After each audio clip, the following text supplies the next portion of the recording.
গোবর তুলতে কইছে, হ্যাঁ ওইগুলো করবে লেগে তো আমি লিখছি এতখানি বান্ধে যাব না।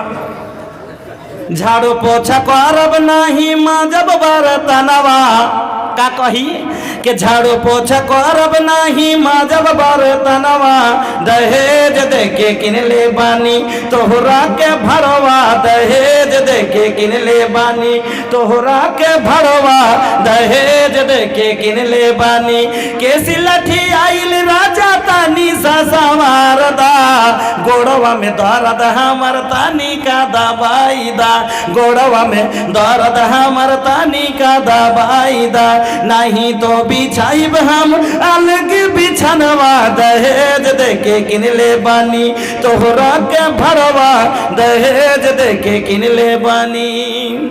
এবার কোন রকম দেখে যদি বিয়েটা চয়েস হলো, এই যে এখানে দেখেন ছেলে বাদে যতটি লোক দেখলে সেটাই হলো শরীয়তের খেলাফ, সেটি হলো শরীয়তের উল্টা। চলেন আরো আগে বাড়ি। এবার দেখে বিয়ে তো ঠিক হইলো কোন রকম দিয়ে দিন তারিখ হয়ে গেল। এবার কাপ লেনদেনের মামলাতে এসে লেওয়া দেওয়াতে তাই হলো কতটি। আল্লাহ বলছেন তুমি এই কিমতি সম্পদকে আনবে কিনা। আচ্ছা এবার শুনেন, জমি কিনেওয়ালা টাকা দেয় না, জমি কিনে যে লেয় সেই টাকা দেয়? বলেন তো, জমি আমি বিক্রি করব, আপনি কিনবেন, আপনি টাকা দেন তাইলে আমি জমি দিব। আর উল্টা যদি আপনি বলেন ও মৌলভী সাহেব তোমার জমি কিনে নিয়েছি তুমি আমাকে 1.5 লাখ টাকা দাও, এটা ইনসাফ না বে ইনসাফ বলেন? তো নিজে বুঝতে যখন পারছেন যে এটা ঠিক বে ইনসাফি তো লিখছেন কেন টাকা জি ভাই? যখন আপনি নিজে বুঝতে পারছেন যে মৌলভী সাহেব এটা ঠিকই কথা, আপনি যখন এই বুঝতে পারার লাগি তো আপনি হলেন মানুষ, এই বুঝতে পারার লাগি তো আপনি হলেন মানুষ। তাইলে যখন এই জন্য তো আল্লাহ আপনাকে 18,000 মাখলুকের মধ্যে 1 নম্বর আল্লাহ আহসানুত তাকবীম করেছে যে তোমাকে আমি ভালো করে পয়দা করেছি, জ্ঞান বুদ্ধি বিবেক দিয়েছি। আরে ভাই এই জন্য তো আল্লাহ বলছেন আহসানুত তাকবীম। আর এই লোকগুলাকে ফের আল্লাহ অন্য জায়গাতে কি বলছেন শুনেন, ওয়ালাহুম আয়ুনুল লা ইউবসিরুনা বিহা, যারা চোখ আছে কিন্তু এই ভালো জিনিসটা দেখলো না। ওয়ালাহুম আযানুল লা ইয়াসমাউনা বিহা, এই ভালো কথাটা কান থাকা পরও শুনলো না, বুঝিয়ে বললাম কিন্তু শুনলো না। এতখানি শোনার পর যে ওয়ানসুনি করে দিল। ওয়ালাহুম কুলুবুল লা ইয়াফকাহুনা বিহা, দিল দিয়েছি কিন্তু বুঝলো না। উলাইকা কাল আনআম, ইয়ারা হলো জানোয়ার, 4 পাইয়া জানোয়ার। বালহুম আজাল, তার চেয়েও খারাপ। কেন? গরুকে গরু বললে ও ডাহিন বললে ঘুরে, গরুকে বাম বললে বাম মনে ঘুরে। আর একে বলছি যে টাকা নেওয়া হারাম, ই বুঝে না। এই জন্য তো মানুষ আজকে আল্লাহ রাব্বুল আলামিন বলছেন তুমি হলে 4 পাইয়া জানোয়ার থেকে খারাপ। আমার বন্ধুরা কথা বুঝেন, রাগ করিয়েন না বাবা, আপনার জন্যই বলছি কথাটা।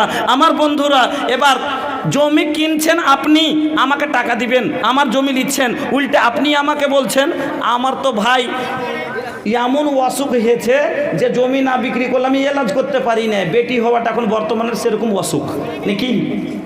এমন একটা লোককে অসুখ হয়েছে যে এই লোকটা অপারেশন না করলে বাঁচবে না, আর ডাক্তার বলছে 1.5 লাখ না হলে তোমার অপারেশন হবে না। লোকটা জীবন বাঁচাবার লেগে ডিহি বিক্রি করবে না? করবে না? করবে। ওরকম এক বাবার জন্য এখন বেটিটা ওরকম অসুখ হয়ে গেছে, ওর জন্য এই অপারেশনের কেস হয়ে গেছে যে একে 1.5 লাখ না দিলে তুই বিকাইবে না, মজবুরান তখন ও বেটি বেচছে তার জমি টাকা দিয়ে। আর ওই ভাই আমার ওয়াকি উল্টে কইছে তুমি টাকা দাও। এবার জমি বিক্রি করলে এই লোকটা মজবুরিতে অপারেশন করার জন্য জমি বিক্রি করেছে, আর উল্টে ফের ওয়াকি কইছে যে মৌলভী সাহেব জমিটা রেস্টেরি দিলে তো মিঠাই খাওয়াও। উল্টে কইছে তুমি মিষ্টি খাওয়াও, খাও না? বলেন যে খাই না। ও মুসলমান বলেন যে খাই না। যার বেটি নিয়ে আসছেন, যার জমি কিনলেন, যার কাছে আগাম 1.5 লাখ এঠেছেন, আর তারই বাড়ি যার করে টিপিনে কইছে কইবে কাজু দেয়নি, কইবে কাজু দেয়নি, খা কাজু খাওয়া মুখ।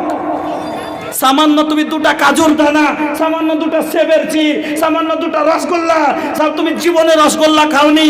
আমার বাপজান আপনি জীবনে রসগোল্লা খাননি, আপনি জীবনে মাছ ভাত খাননি, আপনি জীবনে মাংস ভাত খাননি, যে আপনি এই মাংস ভাত আর একটা টিফিন কার্টনের জন্য 2টা সেও, 2টা মিষ্টি আর 2খান সেবের ফাঁকা, 2টা কাজু কিশমিশের দানা খাওয়ার জন্য আপনি 150 লোককে বাইন্দা একবারে হুঁড়িয়ে ভরে দিয়ে পাঠিয়ে দিলেন। পরের বাড়ির লেগে তারপর দিন যখন ওর বাড়িতে বর্মতা হয়েছে তখন গুইনে গুইনে কইছে 6টাকে দে, তোর চাচাকে দে, তোর বড় মামুকে দে, তোর খালুকে দে, আর বাকিটি গেল কোনঠে নিজের বেলাতে তখন। আর যদি বহু ভোজ হয়ও যদি, তো দেরিতে আগে দুয়ারে তখন পেন্ডালের গোড়াতে খাতার কলম দিয়ে বসাইছে যে বহু ভোজ খেয়ে কয় টাকা দিয়া গেল লেখ। কিরকম শরীয়ত জি? নবী বলছেন শুনো, মেয়ে পছন্দ হলো আলহামদুলিল্লাহ, বিয়ে করে এবার দিন তারিখ ঠিক হয়ে গেল। প্রথমে দেখেন এবার থুবড়ার দিন। আচ্ছা বিয়ের লেগে 3 দিন দরকার, 3 দিন কেনে থয় যে?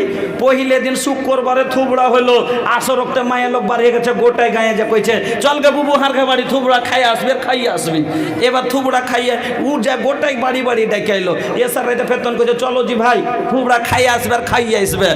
ওখানে দিয়ে তো নাগা দিকে বসিয়ে দিয়েছে ছোঁড়াকে, আর ছোঁড়াকে বসিয়ে দিয়েছে একটা পান্নি দিয়ে বসেছে। ছোঁড়া তো দূরের কথা, বেটি ছেলেটাকে বসালছে আর বসিয়ে দিয়ে তখন এবার এনি করে চেপে ধরেছে মুখখানটা। খাওয়াইবার লেগে বসাইলে তো তুমি ওর মুখ কেনে চেপে ধরবে? যখন খাওয়াইবার লেগে বসাইলে এনি করে কাপড় দিয়ে মুখখানটা ধরেছে, ধরে শুরু করেছে। এখানে তোর কেছে ইউটিউবওয়ালা গুজারিশ গীত একটাও ডাইলবে না। হ্যাঁ কি বলছে, শুরু করেছে, কইছে আমের দুধের বাছা রাঁধেছি ক্ষীরো, খাও খাও রে বাছা সালফির হাত